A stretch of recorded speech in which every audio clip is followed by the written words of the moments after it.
Bueno, aquí estamos todos reunidos e vamos a celebrar o día de San Xorxe, San Jorge.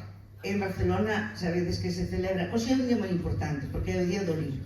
Sabedes que en Cataluña celebrase moitísimo e debíamos de celebrarlo tamén en todas as autonomías de España. Hoxe tamén é o día en donde se dá o Premio Cervantes. O Premio Cervantes é un premio moi importante en España, pero non só se dá a escritores españoles, sino se dá a escritores en castelán. É dicir, este ano caeu en Gonzalo Celorio. Gonzalo Celorio, só vos quero dicir dúas cousas moi importantes dele. Gonzalo Celorio é emigrante, o sea, é fillo de emigrantes, non emigrantes por económicos. Foi emigrantes porque os pais marcharon no ano 36, despois da guerra do 36, marcharon para México. E el, hai unha cousa que ten, que sempre o di, el é escritor gracias a aqueles mestres e mestras que marcharon de España no ano 36, fuxindo dunha guerra para México. En México fixéronse moitas escolas cos mestres e mestras españoles republicanos que se refugiaron en México. México abriu as fronteiras a todos aqueles que fuxían da guerra civil. E el sempre agradece a todos os seus profesores que eran españoles e que lle enseñaron a ler, a escribir e, sobre todo, a ser agora un gran literato. Tamén di que el, a palabra máis fermosa que ten é palabra. Bueno, despois de falar de Gonzalo Celoiro, así nada máis por encima, eu quero vos dicir só unha cousa. Vamos a seguir presentando que cada un fale dos seus libros, pero como mestra os vou dicir unha cousa. Mirade, quero que comprendáis que as librerías nun pobo é como un centro de cultura. Comprense moi ben por internet os libros, pero é mellor ter unha boa librería e un bo librero que nos aconselle cales son o que nos podemos ler e o que queremos ler. O ir á librería, o comprar o libro, é como un acto moi importante. A ver, así como vamos ao McDonald's, pois tamén podemos ir perfectamente á librería. E iso é un centro cultural onde vos podedes reunir, aí hai presentación de libros, hai libros que ao mellor non os vemos e ali gustan-nos máis, ou tocar o libro, ou ler o libro. Por iso vos digo que é moi importante que en todos os povos haya unha librería, é un centro cultural. E sobre todo unha cousa, hoxe que estamos no mundo da imaxe, recordade ben que o ler é moi importante, porque hai unha conexión entre o cerebro e moi diferente que se vemos unha imaxe. Por lo tanto, o ler prodúcenos a imaginación, sobre todo eso, imaginación. Cada un fai do seu libro que está lendo un novo libro, unha nova película. E iso axuda moito a que vos, sobre todo, que vos estades formando, que contribuyades a que o vosso cerebro este moito máis áxil e moito máis útil. E vai vos a servir non só por ler, senón vai vos a servir para estudiar e para ter a mente moito máis áxil e moito máis productiva. Iso é o único que os quero dicir. Vale? E agora vamos a seguir xa presentando e que cada un diga, a ver, todos os que estamos aquí, vamos a empezar, a ver, por quen queredes que empece? Para que nos diga como é o proceso de escritura. A ver, cada un ten un proceso diferente de escritura, cada un quer os seus libros como de unha maneira diferente, cada un ten un momento de inspiración diferente, e o momento de creación é moi importante dentro de cada escritor. E como se aprende a escribir? Escribindo. A única solución, escribindo. Hai cousas que nos van a salir mal, por suposto, hai cousas que nos van a salir ben, e pouco tempo vamos a seguir aprendendo. Non se acaba de escribir un día, non. Hai que escribir todos os días e todos os días darlle volta á cabeza e pensar. Pero mellor que nos digan eles como vamos a empezar pola nai. Vero, vale? Que nos diga Vero cal é o seu libro e cal é o seu proceso de escritura, de creación. Vale? Veña, vamos a empezar por Vero. Vero, a ver que nos distingue. Hola. Bueno, me presento, mi nombre es Verónica Scatone, pero en el libro me puse Vero Luna porque es mi apellido materno Luna, y de alguna forma quería agradecerle a todo el linaje materno tenerlo como una presencia en este acto creativo que hice, que en realidad empezó desde mi niñez. A veces uno no sabe que está jugando con palabras, rimando, probando distintas entonaciones, y a veces uno inventa palabras, ¿no? Sin darse cuenta. Y a partir de eso, de chiquita, empecé mucho con la lectura. Me gustó el tema de la poesía porque me parece que es una manera de conectar mucho con lo que a uno le pasa.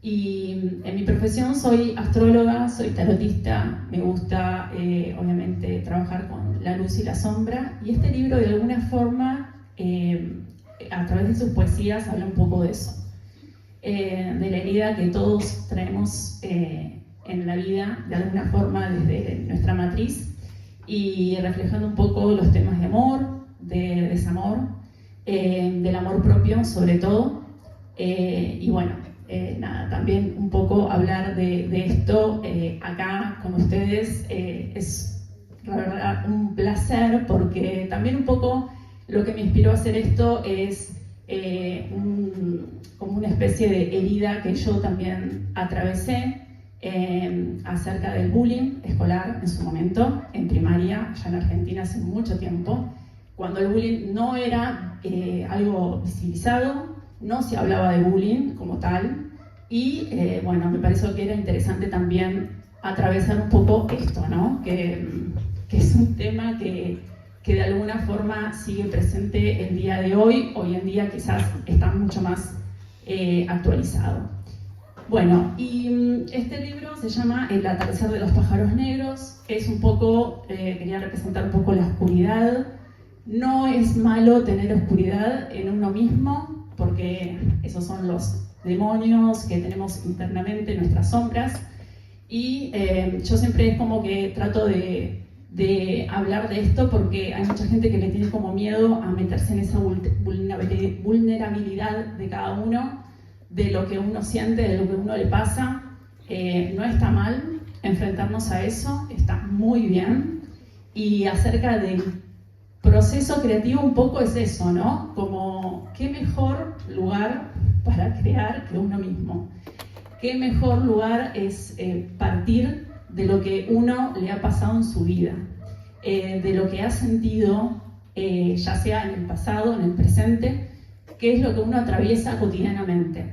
A veces hay cosas que nos inspiran desde cosas de la naturaleza, experiencias que vivimos con otras personas, cuando estamos tristes, cuando estamos alegres, escribir esas emociones y ver qué es lo que a mí me pasa. ¿Qué me pasa cuando me ignoran? ¿Qué pasa cuando hablan mal de mí? ¿Qué pasa cuando me agreden? ¿Qué pasa cuando soy feliz o cuando puedo conectar con esos momentos de felicidad y de alegría? Y bueno, es un poco eso, ¿no? O sea, no hay, para mí el proceso creativo surge de eso, de lo que a uno le pasa con lo que vive y lo que ha vivido en sus experiencias. Y bueno, después sentarme y conmigo misma, meditar mucho, pasar tiempo en soledad también es algo que me inspira muchísimo. Y bueno, de alguna forma este libro es un poco hablar de eso, ¿no? En realidad, ¿cómo vamos a iluminar la oscuridad si no le ponemos nuestra propia luz? Y al mismo tiempo también es reconocer que somos parte de eso también, ¿no? La idea de esta vida es encontrar ese equilibrio, así que tiene mucho que ver con eso. Parte, obviamente, que es dejar esa esencia, también un poco de lo que es mi profesión, que es la astrología, y que amo ser astróloga, y también me encanta mucho el arte del tarot, porque muchos lo relacionan con la brujería y todo eso, y en realidad yo hago tarot evolutivo, y también es una parte de evolucionar, porque a eso vinimos esta vida, ¿no? Evolucionar, no quedarnos estancados e inertes, ¿no? La vida es movimiento, implica movimiento y a eso estamos. Así que, bueno, también un poco trae lo poético, lo reflexivo, cuestionarme a veces a través de la poesía, así que eso también es parte del proceso. Muy bien. Bueno, muchas gracias. Vale. Un aplauso por lo menos.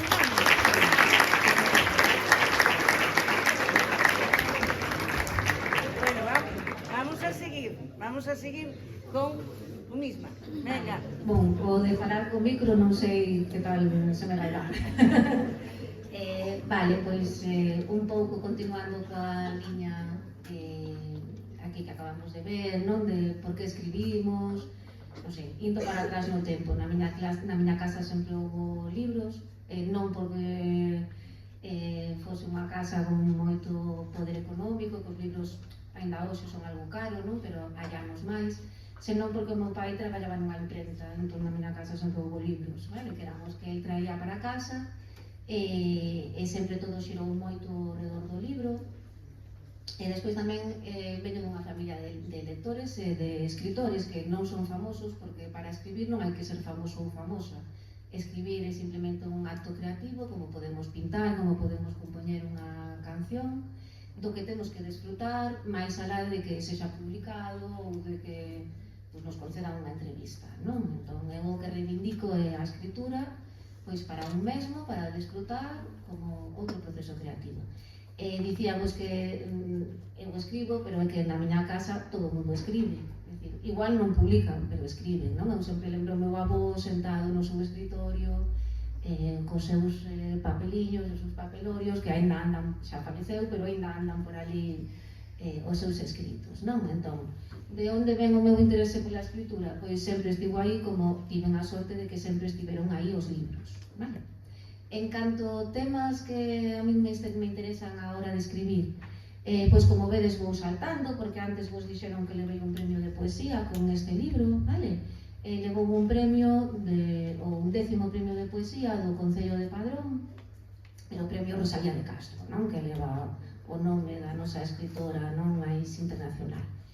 Vedes que é pouquiña cousa, vedes que o libriño máis pequerrechiño, bueno, el feitiño aí con esa portada e tal, pero non é unha gran obra, pero hai que non considerou que tiña a súa relevancia e que lle deu un premio. Entón, pois, do que vou ler despois un pouco porque ten un premio.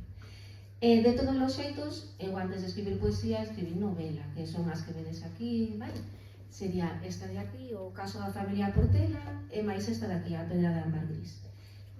Van dirixidos a público adulto, o tema que tratan son temas históricos os dous. A mí gustame moito a novela histórica, xa sabedes que acabades de ler Memoria do Silencio, non? Entón, interésame ver, pois, un pouco recuperar cousas do pasado, facer reflexionar sobre acontecementos e que teñan que ver co noso país, non? Que teñan que ver con... Entón, no caso da familia Portela, a historia dunha familia, entón unha novela intimista, pero unha historia ambientada na época da Guerra Civil, vale? Un poquinho antes da Guerra Civil e despois da Guerra Civil. Así que hai un análise tamén, é unha familia, pero é un pouco unha situación que se deu en moitas familias, non, neste país, pois, anos atrás. Non o podo dicir moi alto, pero a familia Portela é a historia da miña familia materna, entón non o podo dicir moi alto porque no libro queda moi mal. E que non se entere, bueno, a maioría dos tíos avós e tíos avós xa morreron, entón o segredo está aí, porque nesa historia eu o que quería era mostrar a visión naquela época, todos os libros que ian saindo de memoria histórica sobre a Guerra Civil, igual me escoitades mellor sen micro. Que? Non, con micro. Vale, que me dá a sensación que fai tanto ruido. Normalmente sempre son, pois, os que se opuxeron ao réxime, os que loitaron en contra do réxime, os que axudaron a escapar os xudeus, non? A miña familia materna non é o caso, é o caso contrario, non? Son os que apoiaron o réxime, os que estiveron detrás de tantos crimes e situacións, non? Terribles que se deron. E entón, cando que escribín ese libro, víao como necesario, porque daquela ainda non saíran títulos que xa exploran isto, como sei o que, na literatura galega, ou no cine, pois a película O lector, por exemplo, que exploraban este outro lado, non? Que pasa cos que sí que participaron do lado escuro, non? Do lado negro. Entón, pois, por iso, decidín, pois, eu teño que escribir este libro porque eu sei moitas cousas dos que estaban daquel lado, non? Das historias familiares. É o que aparece reunido nese libro. Logo, por exemplo, esta novela longa tamén é unha novela cun tema histórico bastante descoñecido, que para min é moi interesante, entón tamén quería traballar sobre iso. Vedes que se titula A pedra de ámbar gris. O ámbar gris é unha sustancia que producen os cachalotes no interior do seu corpo, que ainda hoxe en día é moi valorada. Se atopades na praia unha pedra de ámbar gris, pois topades unha fortuna, pero antigamente era mellor que o ouro, non? Mellor que un diamante, porque estaba moi valorado para tema de cosméticos, medicina e outros temas. Entón, só os cachalotes macho e só os adultos tiñan esa pedra ou podían ter esa pedra no seu interior. A historia o que siga é ao redor da caza de baleas, porque en Galicia houbo varias factorías nas que se pescou balea. De feito, a última factoría que pescou baleas en Europa foi unha factoría galega, que foi a factoría de CE. E para min é unha historia moi interesante o das baleas, porque é como moi unha epopea, non? Os galegos, un pobo que cazaba baleas, non? É algo así admirable. Quería recuperar esa visión, non? Esa visión nosa como unha cultura que foi capaz de cazar baleas. Co lado negativo que hai ao redor diso, porque case extinguimos as baleas, non? Entón, non todo é positivo nesa historia. Así que recupera pois ese tempo no que en Galicia estiveron funcionando ata 3 factorías baleiras. E logo, bueno, trouxemos por aquí algunha outra cousiña para ensinarvos, a parte do libro de poesía. Entón, un pouco para que vexades que para publicar non hai porque facer edicións moi importantes. Este é un contiño que publiquei eu na Escola Semente de Santiago de Compostela, que é unha escola en galego, vale? Que o que fai é utilizar o galego como lingua vehicular en infantil e en primaria. Bueno, vedes o título, non sei se vedes aí, pon Nube, couve, flor. Está escrito en normativa integracionista. Tamén me parece interesante pois que vexades que publicar pois no galego hai varias normativas, a normativa oficial na que están publicadas as miñas novelas, por exemplo, pero que tamén hai a normativa reintegracionista que estudastes en clase, non? Que usar a norma común, a norma do portugués. Gústame ensinarvos este libriño. Isto é literatura de cordel, que se chama. Entón, son publicacións que se fan porque antigamente, cando se imprimían os libros, non, en métodos máis artesáns, pois había que poñelos a secar. Entón, puñase un cordel e puñanse os libriños a secar no cordel. De aí viu esta pequena colección de libros que sacaron na Escola Semente, que coa pretensión un pouco pois, de seguir transmitindo a lingua aos nenos, que se continúe falando galego, e entón pois esta pequeniña historia. E tamén vos trouxen como curiosidade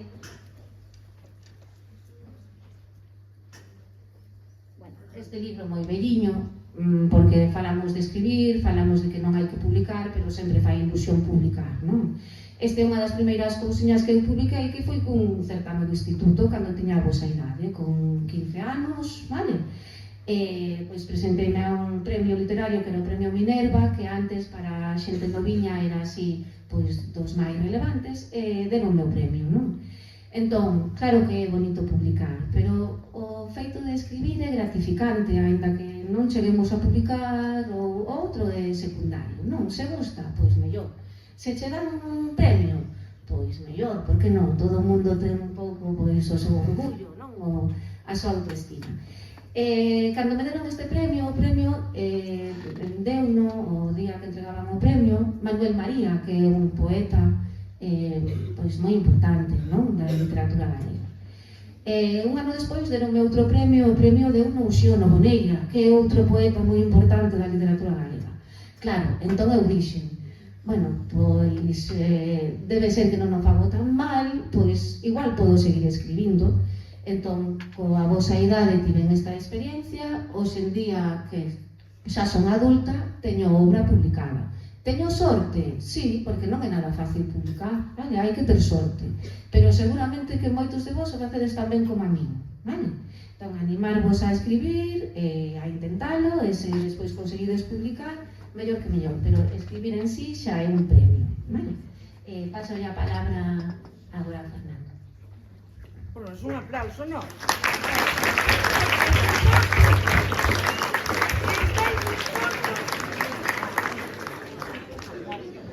Bueno, pois, grazas, Noa. Eu, en caso similar a Noa, eu considero-me profundamente lector. Tiven a sorte de, bueno, que levo 20 anos publicando libros. Este ano xa é o meu 10º libro publicado. Pero realmente eu coñecesme pola faceta de música, porque é a faceta máis visible, na que chegaron máis vendas e demais. Pero eu comecei publicando unha novela, que está aquí, esta novela, Desorden, chámase, bautizaron como existencialismo punk.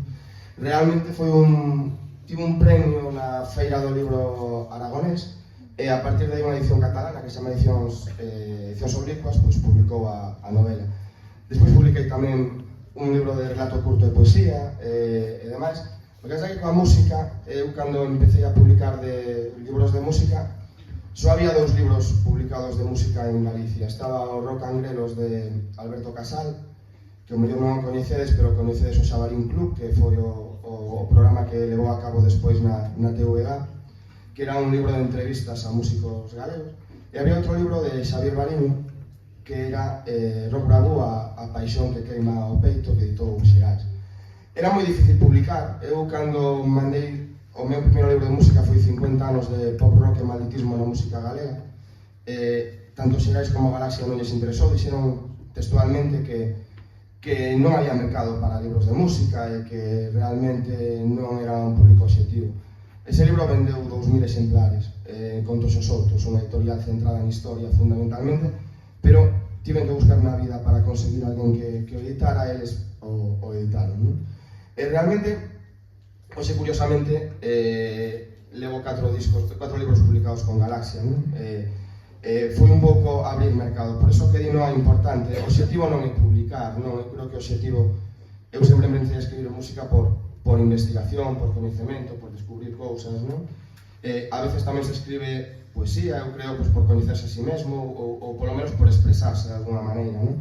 Eu creo que o importante é facer as cousas. Despois, o percorrido que teñen as cousas a veces non está todo nas nosas mans, non? Pero realmente facer cousas é importante, sobre todo facer o que vos guste, sexa escribir, sexa pintar, sexa música. Eu creo que a arte é importante, máis nos tempos que corren, non? Porque creo que expresarse de alguna maneira é importante. Cando vemos un cadro e sabemos que ese cadro é dunha persoa concreta porque está transmitindo algo que só con velo sabemos que é desa persoa, eu creo que é importante. O mesmo pasa con escribir. Eu creo que escribir é unha forma de expresión importante, na que ás veces eu vos podo dicir que teño como 2 novelas que quedaron aí, que ni siquiera movía ningún editorial, porque non me convenceron de todo, porque foran algo persoal ou polo que sexa. Eu creo que ás veces ese exhibicionismo de publicar, pois hai xente que se sente máis cómoda, xente que non, sobre todo cando hai moito emocional nelo, non? É dicir, o que dicía, pois,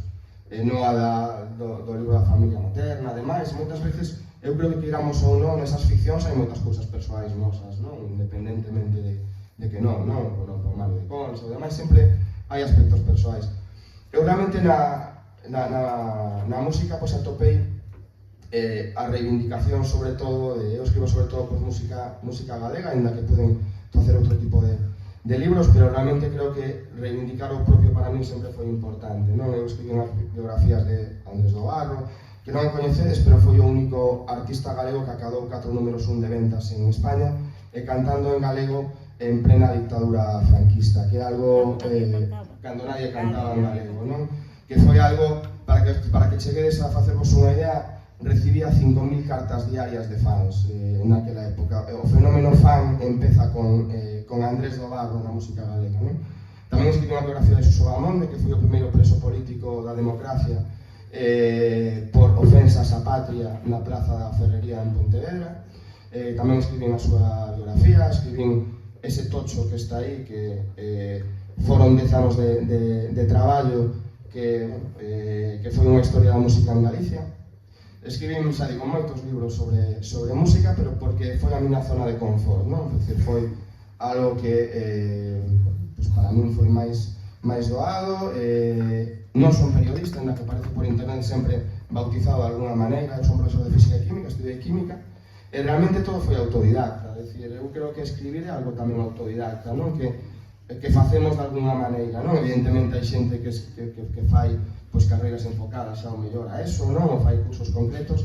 Eu a verdad que foi algo totalmente sempre autodidacta, baseado sobre todo en ler moito, non? Ler moito e tomar moitos modelos, e sobre todo que falábamos, proba e error, a facelo.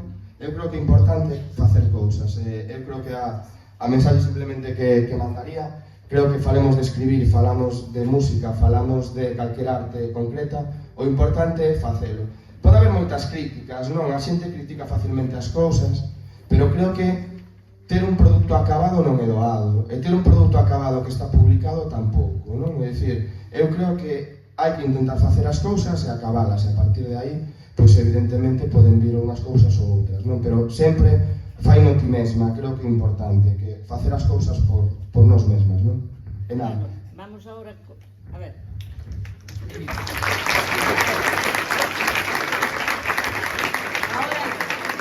Ahora vamos a ir ca realidade, a ver, nós somos hasta certo punto vellos, vamos, xa temos a nosa idade, pero para que vexades que a xente xoven como vos pode escribir, temos aquí a dos representantes moi boas, entendedes? É dicir, nós xa temos máis vida andada, pero para que vexades que entre vos tamén hai xente que sabe escribir e moi ben, vale? A ver, por que non empezamos?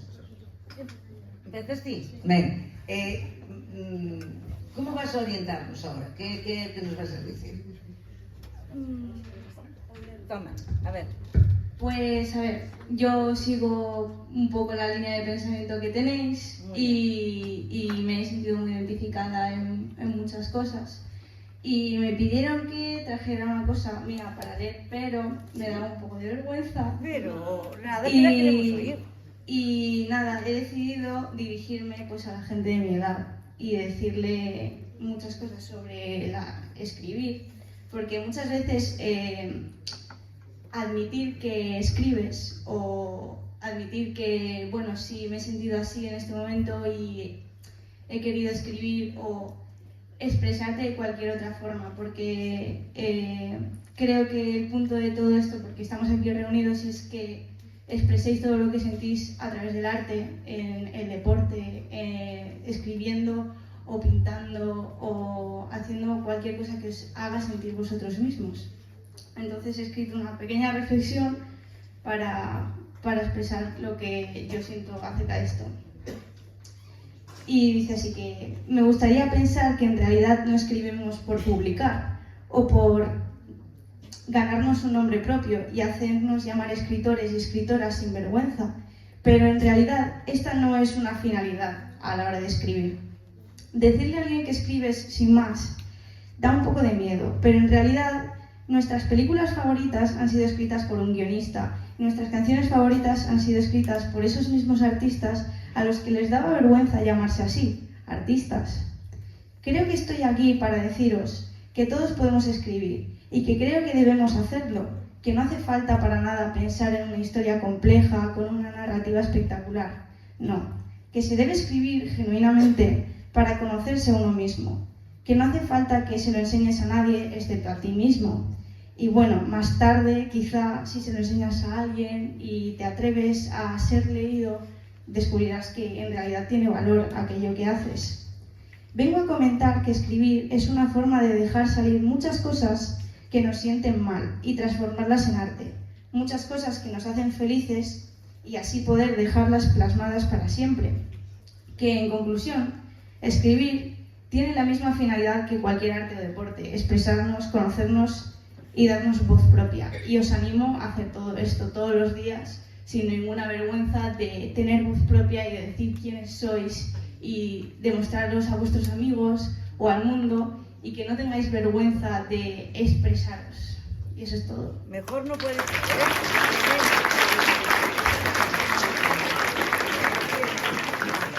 A ver, mejor expresado, yo creo que no, si es mejor se rompe.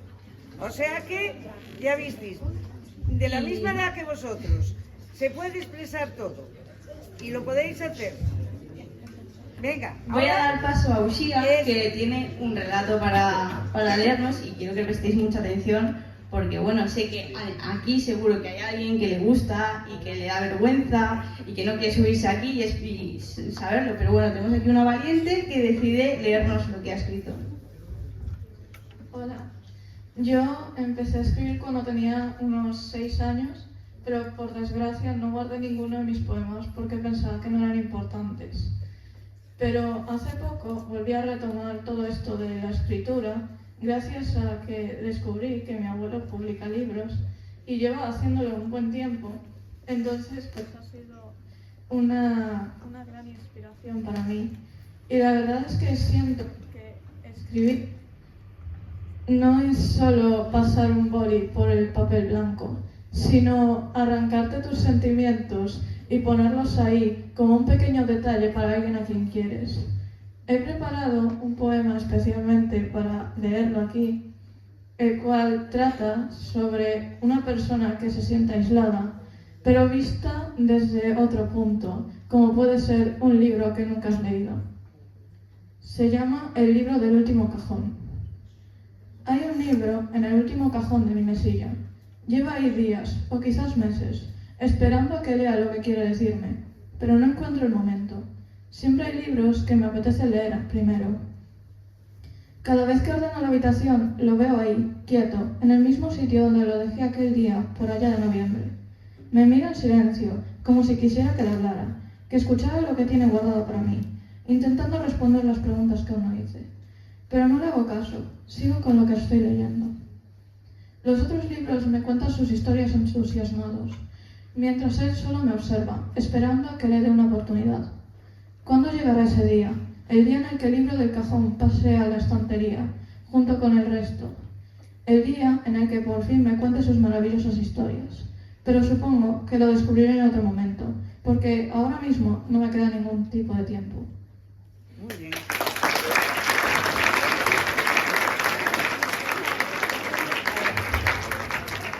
Bueno, a ver, muy bien, yo creo que sois dos futuras literatas. A ver, pero como siempre hay que seguir escribiendo.